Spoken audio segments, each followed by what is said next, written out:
check out the calendar in the gathering room for upcoming events and pop-ups this month. And if you're interested in attending a pop-up event, please be sure to register online. If you are new to our fellowship or are visiting for the first or 14th time, and you want to know if this congregation and its Unitarian Universalist faith might be the spiritual home you are looking for, you are invited to attend our Starting Point sessions, which will be held on the first and second Sundays of most months after the service from 11:45 to about 1. That's today. Starting Point session number 1 is today. After the service called Your Journey will be next Sunday, July 6th. This is an opportunity to learn about the many spiritual paths followed by UUs and to consider whether you are on your own religious quest. Starting Point 2 is next Sunday, July 13th. It's called Journey of Our Fellowship. It introduces you to the amazing almost 2,000-year history of Unitarian Universalism and the 65 years of this congregation. We hope to see you there, and if these dates don't work for you, there's always next month. We can't offer childcare this summer, but we will do so come September. For more information, talk with Gaia or Jackie or Deborah. Please wave your hands. Thank you. They can give you more information after the service. And Nathan has another announcement about Chalice Camp Playground petition. Good morning. I'm going to keep this short and sweet. 2 weeks ago, we hosted our Chalice Camp, where the youth of our congregation came and hung out for a week, learned about Unitarian Universalism, played some games, did some crafts, and at the end of day 1, I got a resounding question: why doesn't UUFNN have a playground? And I said, well, as Unitarian Universalists, we make decisions as a community.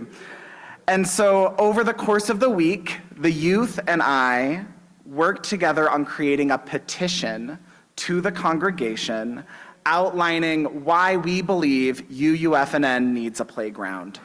So in the gathering room,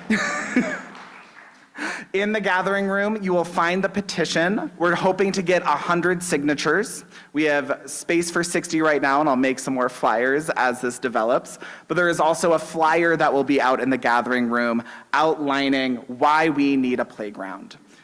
If we get our signatures, we will then work over the fall to write a legacy grant and ask the Legacy Fund for a portion of the funds to help us get a playground. And if we need more money after that, we will work on a fundraiser. But this is an initiative created by our youth to meet the needs of our youth and to help this community blossom and grow. So I strongly want to encourage everybody on your way out today, stop by the table, read through the petition and why our youth think we need a playground. And if it so moves you, I strongly encourage you to sign. So thank you all for your attention, and hopefully this time next year, we will have a wonderful playground on our property. Thank you.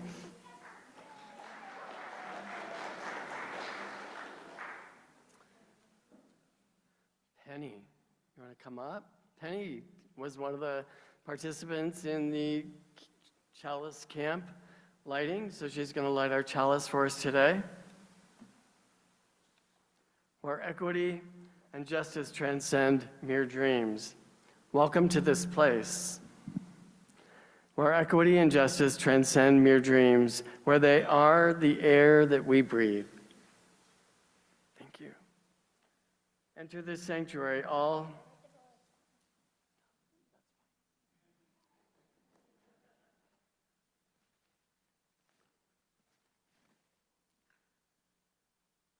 Enter this sanctuary, all who yearn for respite from a world rife with scarcity and inequity, rife with the relentless shackles of privilege and bias.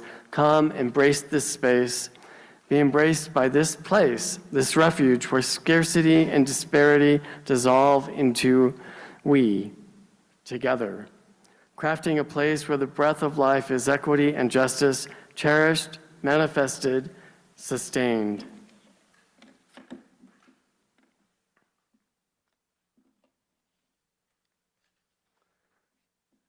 And now it's some people's favorite time of the service to greet each other. But before that, if you have any joys or concerns, please fill them out and pass them off to either me or Nathan. Please take a few moments to greet one another in whatever way is more comfortable for you. A hug, a handshake, a wave, an elbow bump, a fist bump. And if you're on Zoom, we can wave to one another or make a sign to greet each other. Let us greet each other.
Good morning.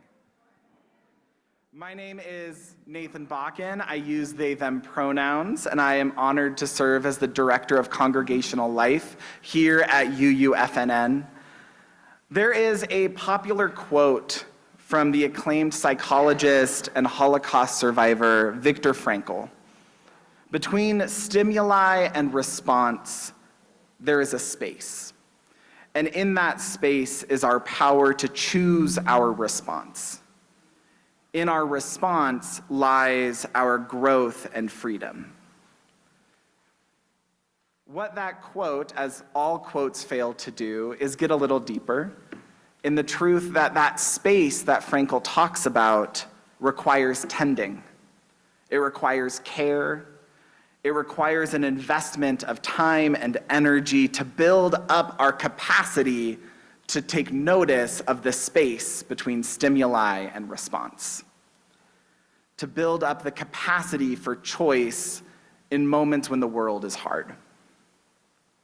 Our time together this morning is inspired by that choice, is inspired by this opportunity to connect with that space between stimuli and response.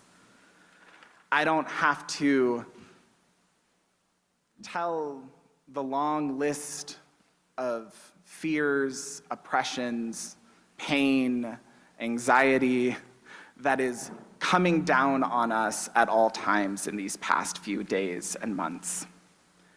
The world right now can feel overwhelming, paralyzing, numbing, and it is the work of faith, of communities and of people of faith, to meet that overwhelm with grace, compassion, and love, to help all people do that work of cultivating that space between stimuli and response. We cannot simply live as a reaction.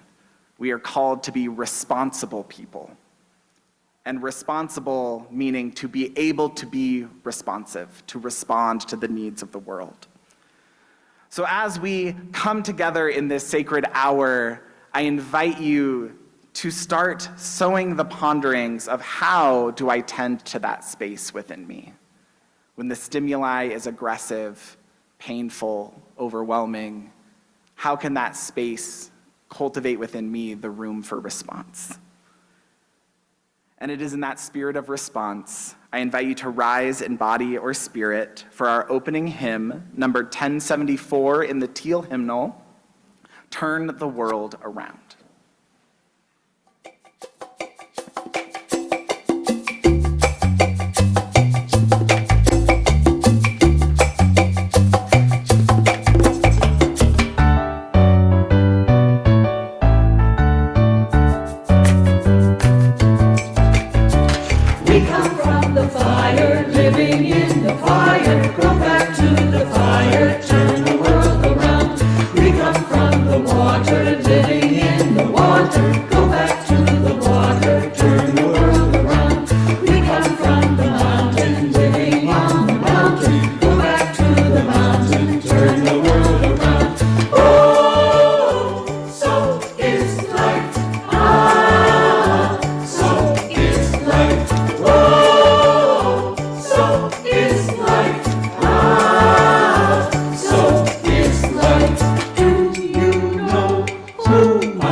This is the story of the beginning of Tai Chi. There was a young man who grew up in China. Everyone said that he was so calm and peaceful that he should become a monk. Not wanting to displease his friends and family by telling the truth, the young man let them think he was indeed peaceful and calm. Inside, however, the young man was filled with feelings of doubt, joy, love, happiness, sadness, and many, many questions. Because he wanted others' approval, he kept his feelings and questions to himself. He went on looking calm and peaceful to everyone. When he was old enough, he entered the monastery because everyone said he looked so peaceful and calm. They did not know of his inner secret life. Everyone was pleased because they felt he would become a great monk. For years, he practiced sitting calmly and peacefully, and his masters were pleased. Little did they know that behind the calm exterior bubbled energy, exuberance, and still more questions. The young man kept all of these things to himself. After years at the monastery, the young man was to be tested for his deep inner religious peace. He was to go to a mountaintop and meditate daily for many months, and on a final day, the master would observe his meditation. He went to the mountains for many days. He sat, and he sat, and he sat, and he looked very calm and peaceful on the outside. But on the inside, his mind was filled with the crane's flight, fire and shadows, and the earth's elements, as well as questions of beginnings and endings. He did not tell anyone of the scenes and questions that filled his mind. One day, he was at the top of the mountain sitting peacefully, pretending to be calm, meditating, and preparing for the day of the exam. It's only 2 weeks away, so imagine what's going on in his mind. When a fly landed right on the end of his nose. So he tried wiggling his nose to get the fly off. This did not work. He wiggled his nose again. What a stubborn fly. Next, he waved his hand, and the fly danced. And as he waved his hand, he discovered how joyful it felt to move. The fly then landed on his nose again. The young man waved his other hand, and this too felt wonderful. The fly began to turn circles and move with the wind and earth. The young monk leaped and laughed, dancing with the fly. As the days passed, the young man looked forward to his dancing and moving with the fly. He lost all track of time, hours, days, minutes. He knew only the joy of moving in the harmony with the elements: earth, water, fire, wood, wind, and metal. The young man went to the top of the mountain of the day of his exam, but he had forgotten that this was the most important day. He saw the fly, and they began their dance together. Earth, water, fire, wood, wind, and metal. They moved with focused energy and with great joy. Neither the fly nor the young man noticed the master of masters seated, watching their movements. After a while, the master of masters approached. The young man grew silent, embarrassed, and fearful. He was supposed to be calm and meditative. He looked down in shame. He had failed his training. The master of masters then said, "Young man, you must teach me this movement. You use this energy of the life force to mirror the earth, fire, wind, sky, birds, and water. This focused energy complements our study of inner peace. Since all is in balance, we need stillness and energy. We need peace and activity. We need meditation and movement. Teach me, then you will teach all the monks this new miracle of focused energy." So from one young man whose creativity spilled over to dance with a fly, came a meditation of movement called Tai Chi by Denise Tracy.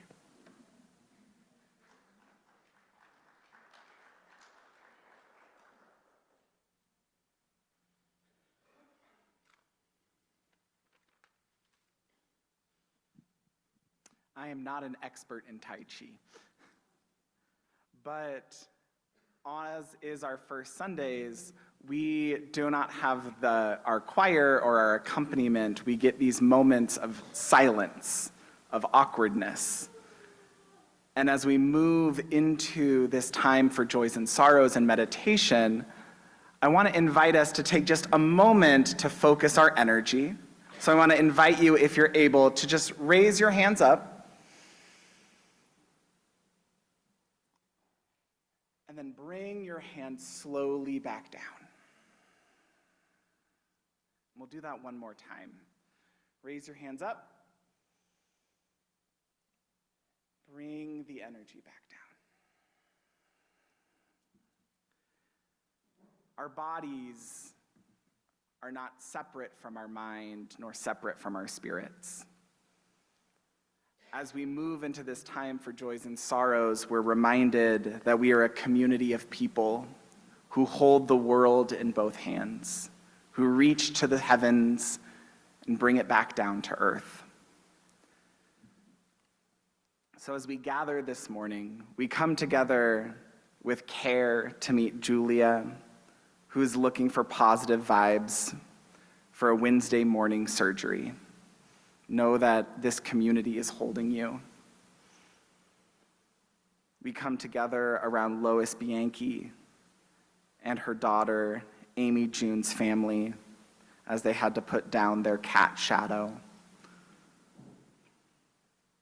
We come together alongside Ziamara, holding Linda O'Neill, whose daughter is in the hospital and is in need of healing thoughts and care.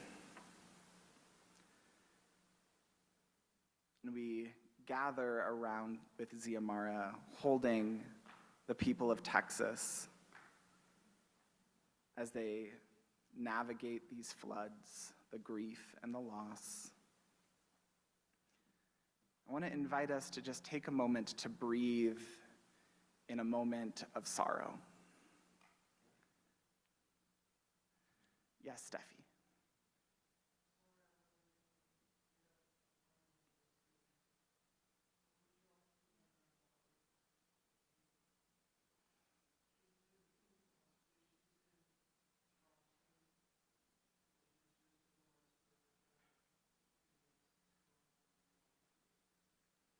Yeah, we come together alongside Steffi for her granddaughter, who's in preparation for a storm.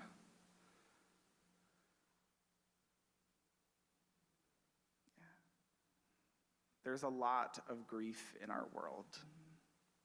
There's a lot of fear. Silence can feel overwhelming in moments when the world is hard. So I invite you to just take this moment, resettle into your seat, place feet firmly on the ground, or feel the back of your chair meet the top of your back. Take a moment to breathe. Our breath is our connection to spirit. It's the first blessing our body learns to pray. And as we take this moment of meditation, of breath, we'll have a song playing. If you want to express your breath through singing along, you're more than welcome. Or if you rather treat the song like instructions, please take this time to meditate on breathing. Breathe in, breathe out, breathe in, breathe out, breathe in, breathe out, breathe in, breathe out. When I breathe in, I'll breathe out.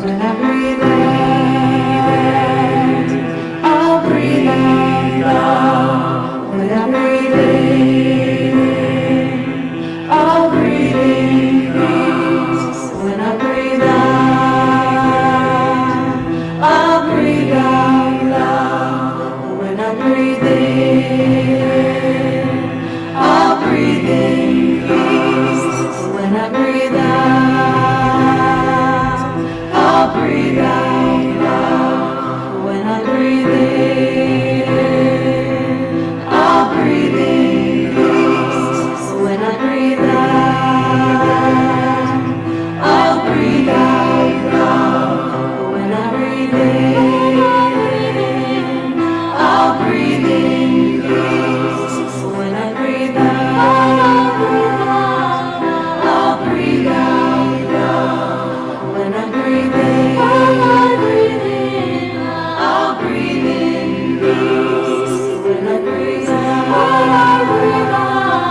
I'll breathe out loud. When I breathe in, I'll breathe in peace. When I breathe out, I'll breathe out loud. When I breathe in, I'll breathe in peace. When I breathe out, I'll breathe out loud. When I breathe in, I'll breathe in peace. When I breathe out, I'll breathe out loud. When I breathe in, I'll breathe in peace. When I breathe out, I'll breathe out loud.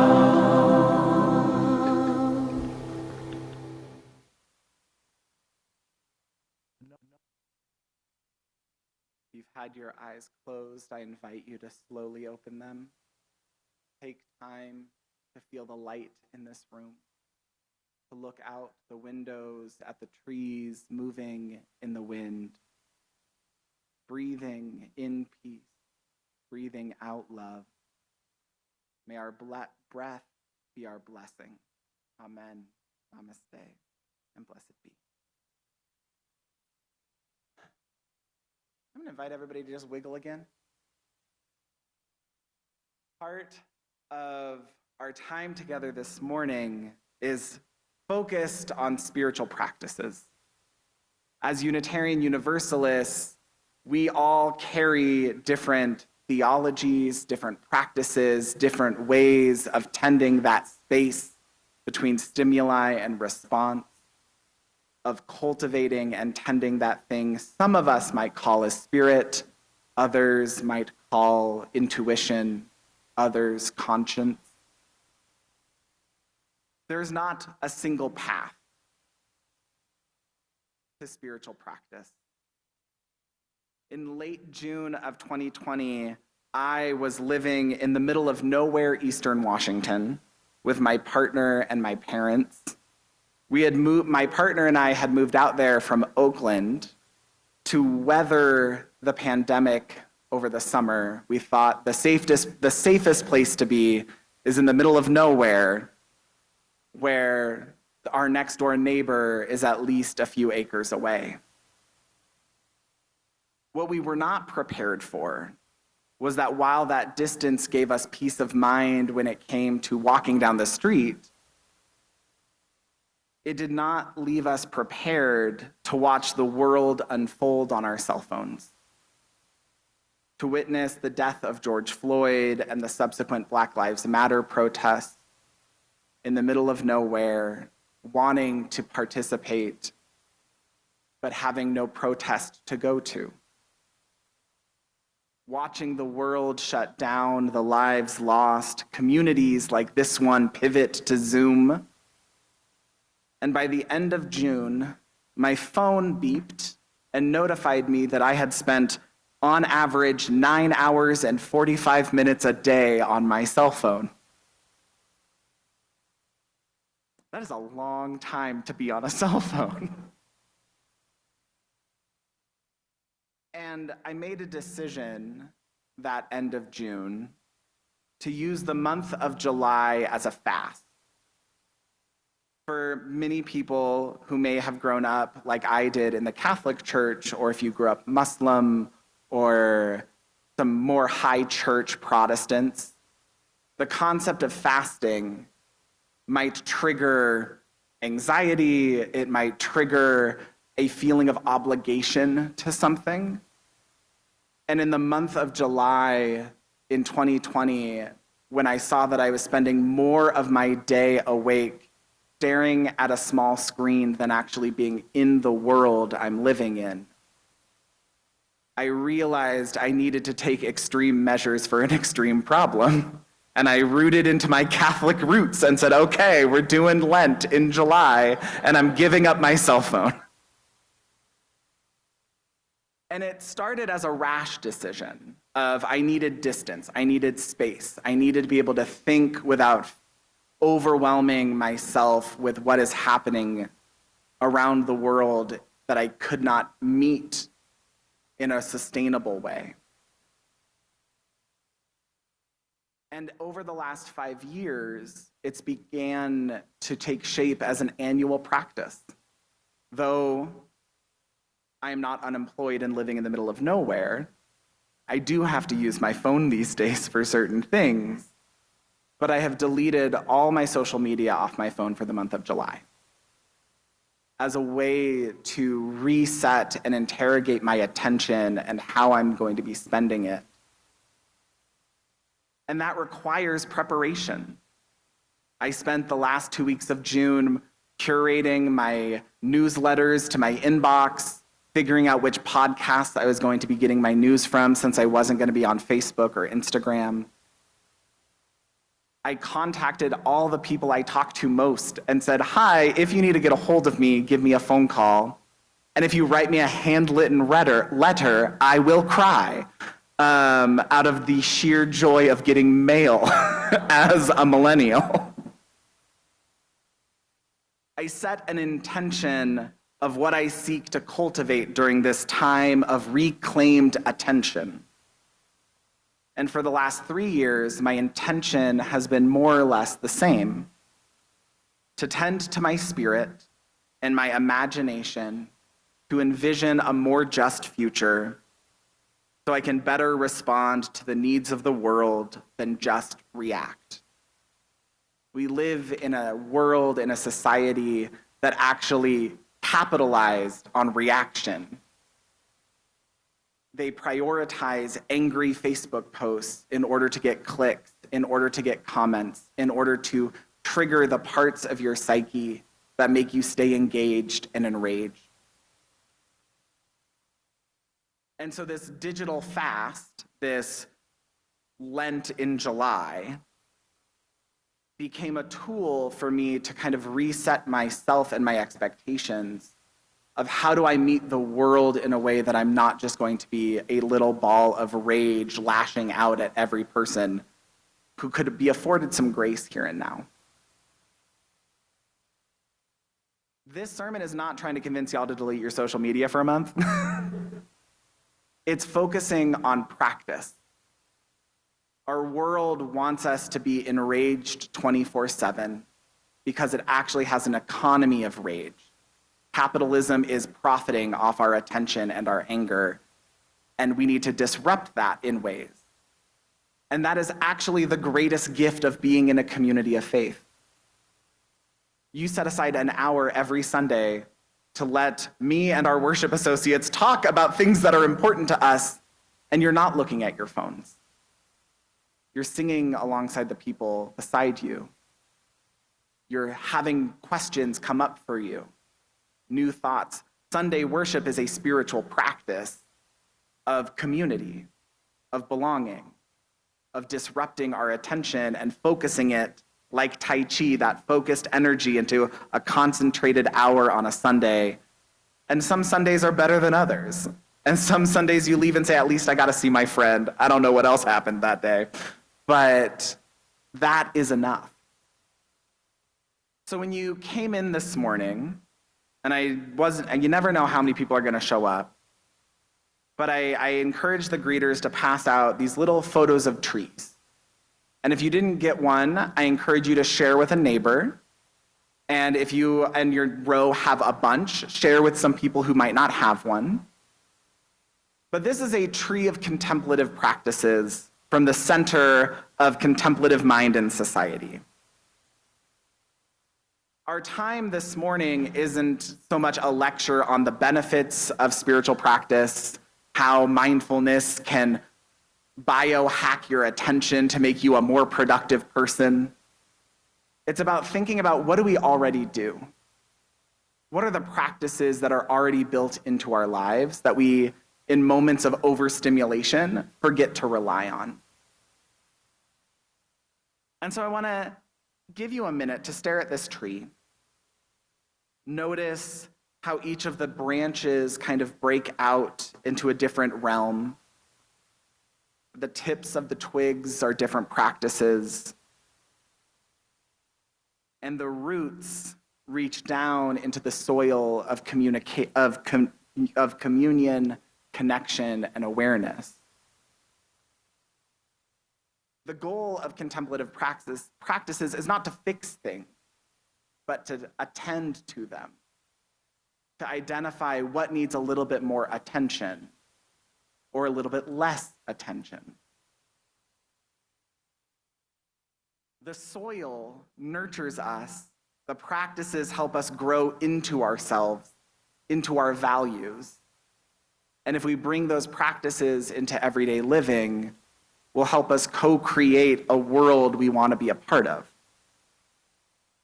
If you remember a few months ago, I talked about a model for spirituality like tree rings, where I said in the center, the practice of spirituality isn't about whether or not God exists or having divine revelations. It's about connection, feeling connected to ourself, moving out a little bit, feeling connected to a community, moving out a little bit more, feeling connected to a world, and moving out as far as possible to feel connected to something larger than any of us that is sacred and mysterious and goes by infinite names. Spiritual practices are the tools that help us navigate those rings, help us come into conversation with ourselves. As Unitarian Universalists, we are committed to support each other in our individual search for truth and meaning. We got some circles flying above me as well. We are here to support one another, find meaning in the world, to find wonder at what I assume is a red-tailed hawk flying in the distance, connecting us into this cyclical nature of practice. This means that we give ourselves permission as you use to explore, to practice, and to use different tools. For some of us, the thought of a digital hiatus, a digital fast, sounds like hell. Others, you're like, oh, I think I need to do that. And it's about finding what are the practices that best serve you to achieve an understanding of yourself, an awareness, a groundedness, to increase that capacity between stimuli and response, so that way we can respond to the world rather than just react to it. So we are going to do some sharing of our toolkits. I want to bring everybody's attention back to that tree. Ask yourself, on this tree, is there a practice that I do or have done that has helped me feel connected to my sense of self? Think about that for just a moment. What is a practice that makes you feel connected to your sense of self? And sorry, Mary. Mary has a link in the chat for our friends on Zoom that connects to this image. I assume, Mary, you've already shared it. But I want to invite you now to turn to a neighbor and share what is that practice that helps you feel connected to your sense of self. And for our friends on Zoom, you can enter it into the chat.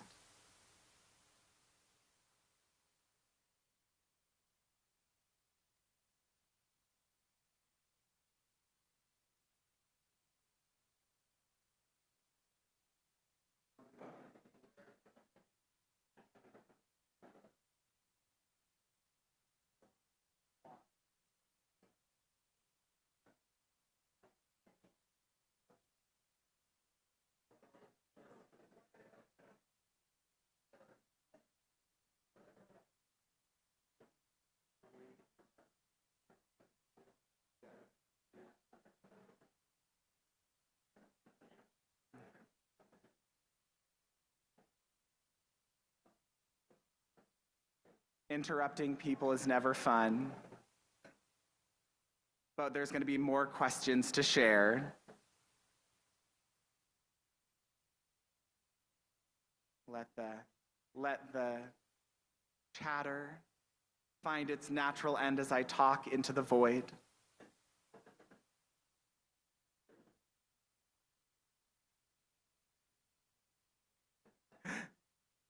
And I can go full camp counselor.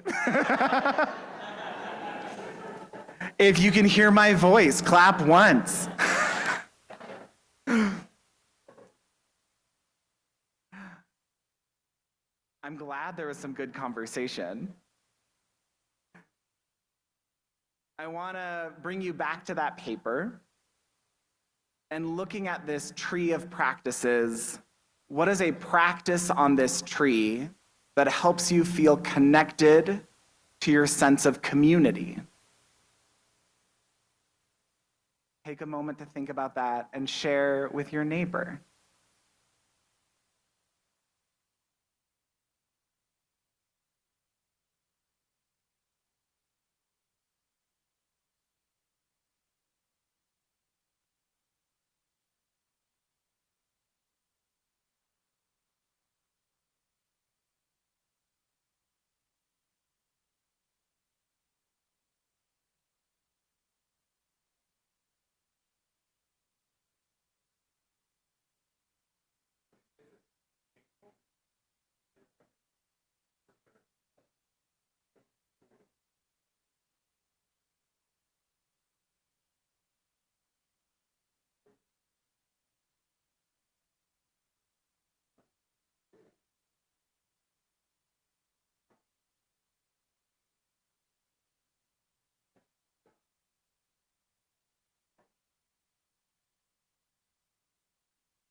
I'll bring us back to center.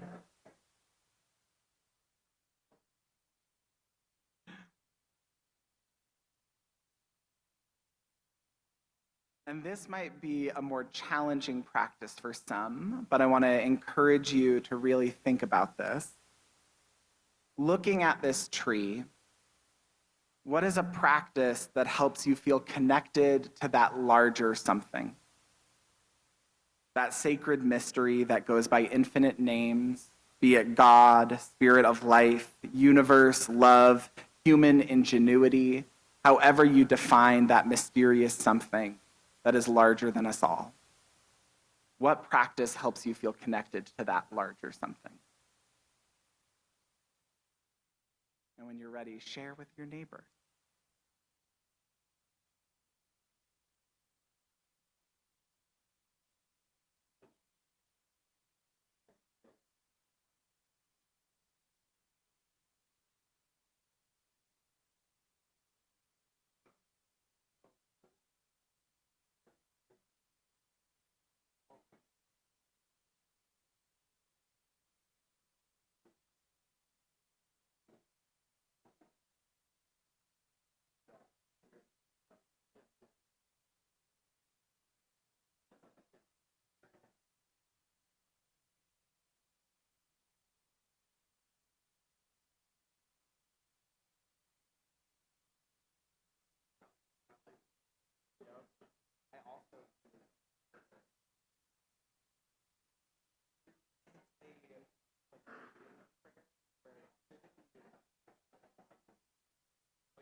I'll invite us to come back to center.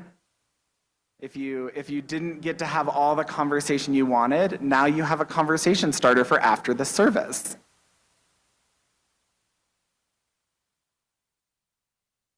And I have one final question, because this tree is not an exhaustive list of practices. Even in my sharing with Richard around what is a practice that makes you feel connected to your sense of self, both Richard and I said gardening. And gardening is not on this tree. And so I want to inspire a moment of creativity. What is a practice not on this tree that helps you feel connected, grounded, cared for, to either that feeling of self, community, or that bigger mystery? What is a practice in your life, an everyday practice that is not on the tree, that helps support you? Think about that and then share with your neighbor.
I want to invite us back into the room. I was just sharing with Richard that one of the practices that makes me feel the most connected is I bake homemade bread, and that practice of, especially when you do like a good wet dough and you're kneading it and your hands are just disgusting, but somehow by the time it's ready to prove, your hands get miraculously clean because the bread just absorbs all the mess. And then I told him my partner doesn't have a palate for bread, and so then I have to eat all the bread. Which is both a blessing and a curse. As we bring, the air conditioning said goodbye. There we go.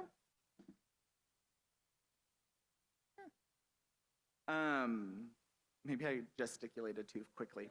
I want you to think about those 4 practices you just named.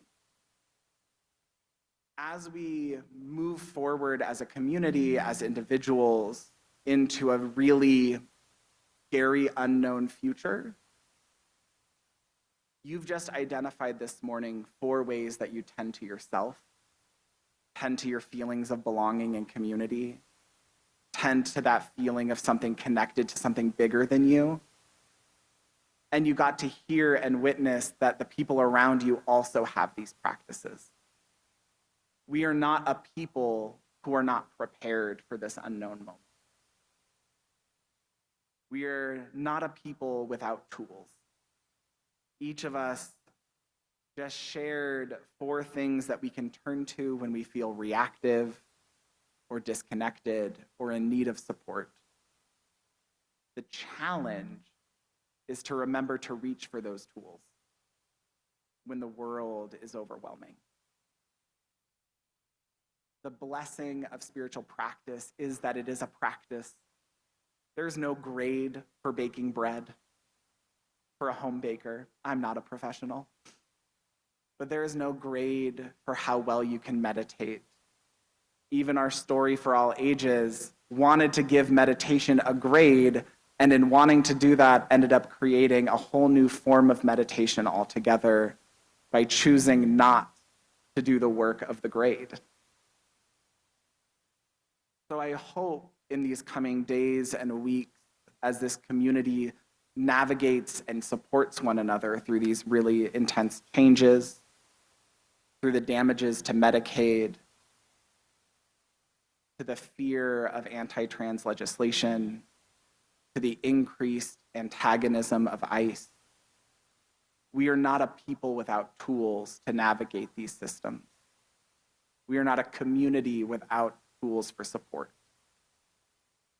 These are practices because they do not call for perfection. Rather, they guide us towards rooted response over misguided reaction. They guide us towards tending our spirits, our intuition, our conscience, that we may in turn tend to the needs of the world. May our practices be tools not of correction or fixing, but tools of nourishment and of connection. May our practices be our blessing. Amen. Blessed be, and namaste.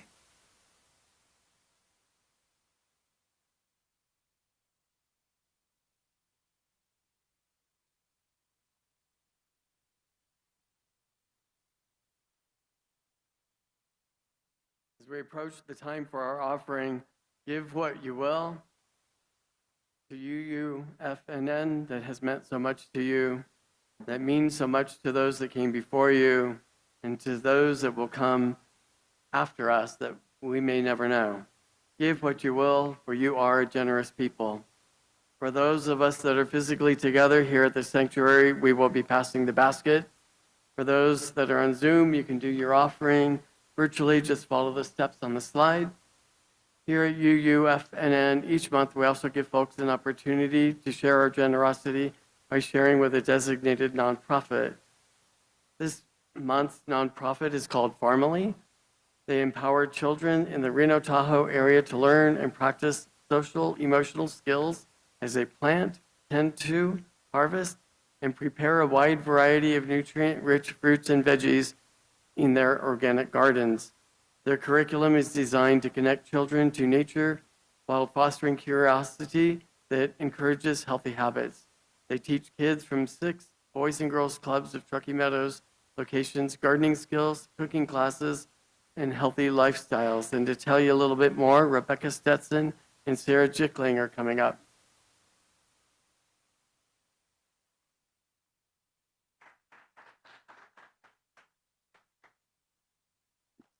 Thank you all.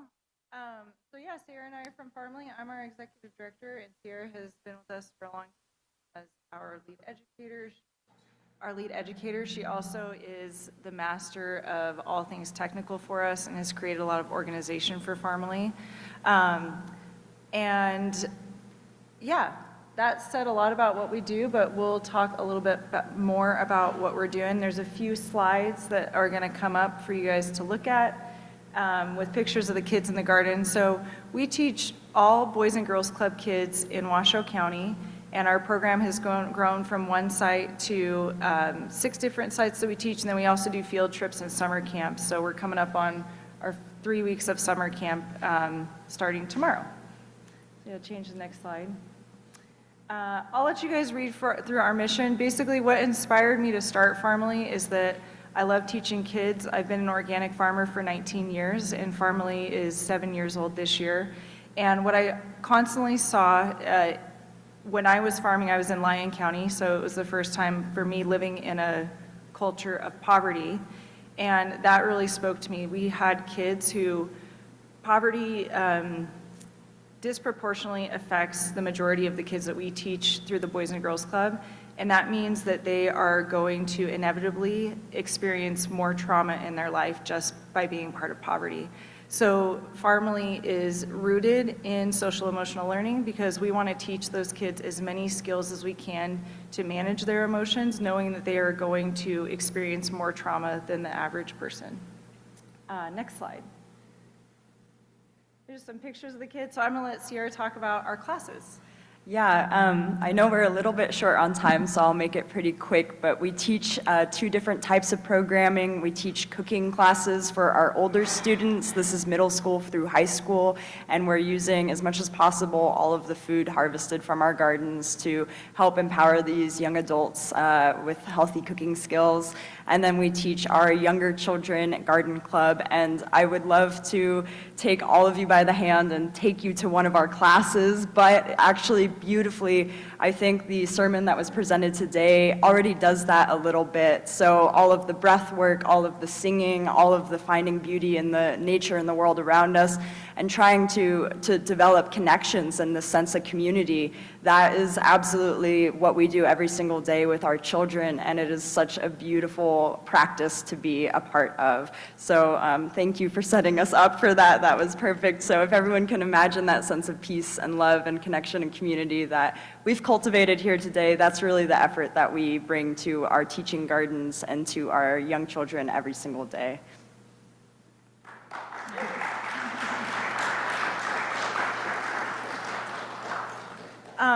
This last slide, there was one slide before this if you guys want to have more information. It has our email address and things like that. But then this last slide is a visual representation of our largest garden, which is called Katie's Garden. It's on Foster Drive across from Reno High School in the back of the Bridge Church. It also houses Project 150, another nonprofit.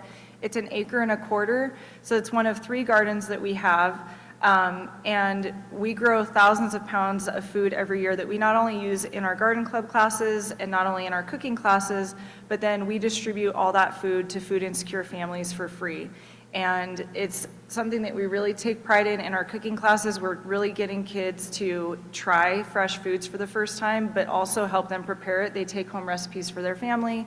And in our garden club classes, it's amazing. We always have kids who are like, I don't eat tomatoes, or I don't eat cucumbers, I've never had a radish, and they love them, you know? And so that is really the magic of our program, and I'm sure a lot of you love to garden.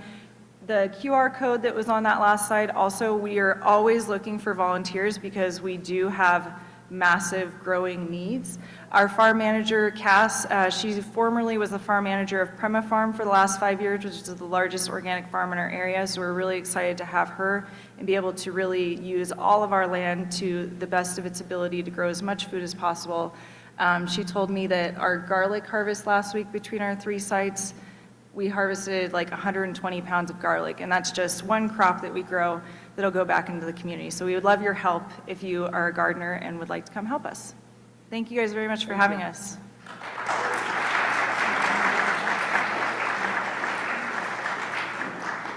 Now let the offering begin.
Please join Tori and I as we dedicate our offering with the words on our screen.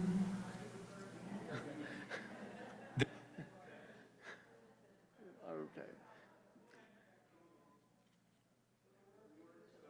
Yes, fellowship, which is in love, faith, justice, and joy. Dedicate these selves and these our offerings.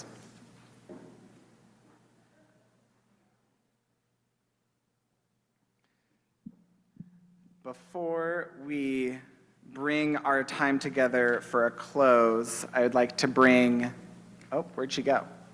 Oh, I would like to invite Jane Dunn up to give some special thanks to two really important people.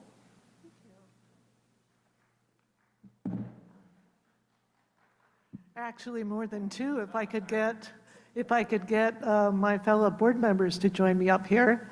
What you're seeing here is the leadership provided for the last year and more by so many of us, because this place does not run itself. We have a board of trustees and we have a staff, and that makes everything go, because every community needs leadership. And we have all of these wonderful people here that felt the fire of commitment to join our board and be present for us. And we want to especially thank our two leaders who made it so easy. Even the leaders need leaders, you see. And so we had two presidents, co-presidents this year that have known each other their whole lives. How about that? Yeah, they're sisters. And we want to thank them for their leadership by giving them some flowers to enjoy, a little bit of spirit, and a little bit of champagne to celebrate the end of their term. So please join me in thanking Nancy Oakley and Linda Bowman.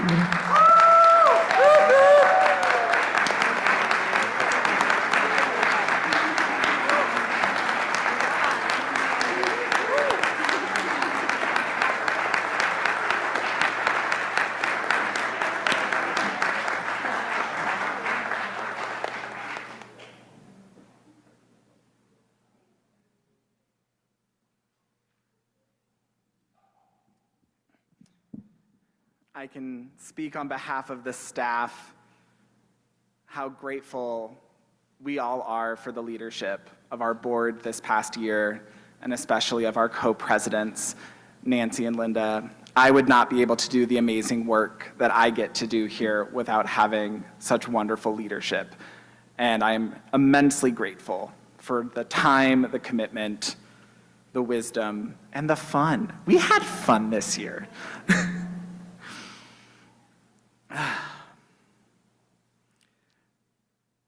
As we move to extinguish our chalice,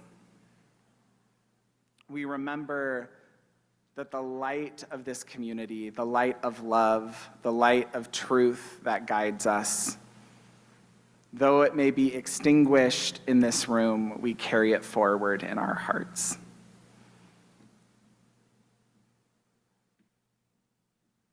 And in our actions. Please join me in body or spirit for our closing hymn, number 1028, The Fire of Commitment. From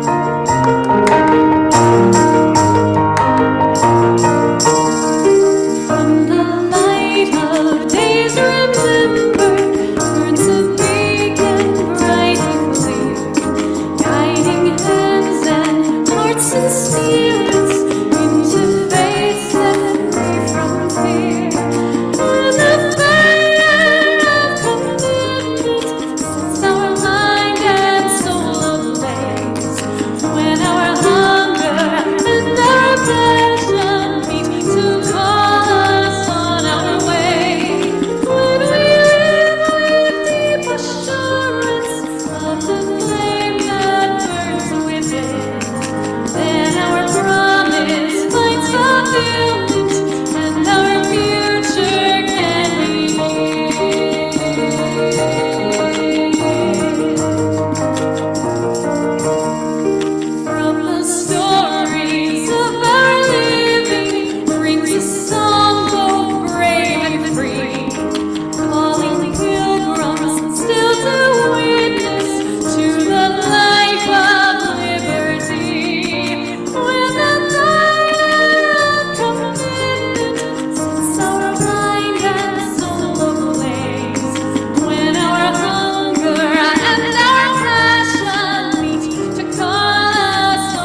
please remain standing in body or spirit for our benediction. And if you feel called, please join hands with those around you. Or if you would prefer, softly place your hands over your heart. We have gathered this morning to deepen our understanding of practice, of presence, of awareness, to the fire of commitment that guides us towards justice, that guides us towards love, towards community, to connection. May that light continue to guide us, and while our worship has ended, our service is just beginning. Amen, blessed be, and namaste.